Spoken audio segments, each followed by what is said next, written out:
ఉత్సవాలు జరుపుకుంటాము. 7వ తారీఖు నుంచి 17వ వరకు 11 రోజులు జరుపుకుంటాము.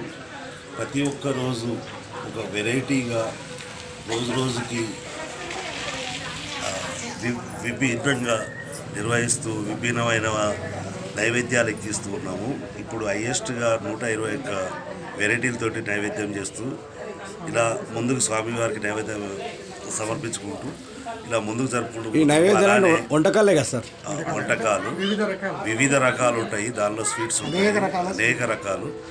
ఒకటి కలవకుండా 121 వెరైటీలు అన్నీ చేయటము సమర్పించడం జరిగింది. అలానే ఇప్పుడు కంటిన్యూగా ఇప్పుడు అన్నదానం జరుగుతూనే ఉంది డైలీ. ఇది ఈ కాలనీ ఐక్యమత్యంతో జరుగుతుంది. ఎవరు కూడా ఇక్కడ బలవంతంగా ఏ రూపాయి కూడా అడగరు. అన్నీ కూడా ఈ కమిటీ గణేష్ కమిటీ ఉంటుంది, ఆ గణేష్ కమిటీ చేసుకుంటూ పోతుంది. అంత పబ్లిక్కి వారి స్వతహాగా వచ్చి అన్ని